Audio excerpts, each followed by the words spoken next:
Hi hello అండి. అందరూ ఎలా ఉన్నారు? ఇంట్లో పనంతా అయిపోయిన తర్వాత అయితే చీరలు పాల్లో అయితే కుట్టానండి. బ్లౌజులు అయితే వద్దన్నారు. ఇక అంతకుముందు ప్లెయిన్ బ్లౌజులు కుట్టించుకున్నారండి. అవైతే సెట్ అవుతాయి అని చెప్పి వద్దన్నారు. ఇక అవైతే కుట్టేసి ఒక ఆళ్ళ సంచిలో అని పెట్టి వేసాను. తర్వాత ఇప్పుడు కోతల సీజన్ వచ్చేసింది కదండి. ఇది నా దగ్గర ఒక చీర ముక్క ఉంది. అది ప్యాంట్ అయ్యిద్దని చెప్పాను. అందుకని చెప్పి ఇక ఆ ప్యాంట్ కూడా కుట్టమందండి.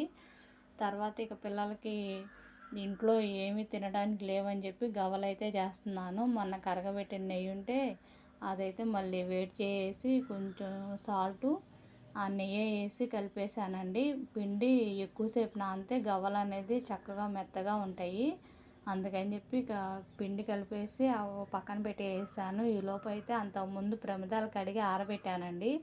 ఇక అవి కూడా తుడిసేసి ఒక డబ్బాలో అనేది పెట్టేస్తాను ఇప్పుడు. ఎందుకంటే ప్రమిదాలు అక్కడ ఇక్కడ పెట్టడం వలన పాడైపోతాయండి. శుభ్రంగా ఒక డబ్బాలో పెట్టి పక్కన పెడితే తర్వాత మళ్ళీ వచ్చే సంవత్సరానికి పనికొస్తాయి. రోజు వాడే ప్రమిదాలు మాత్రం బయట పెట్టేసి కదమయన్నీ డబ్బాలో పెట్టేస్తే మళ్ళీ వచ్చే సంవత్సరానికి చక్కగా పాడవకుండా నీట్గా ఉంటాయండి. ఇంతేనండి. వీడియో నచ్చితే ప్లీజ్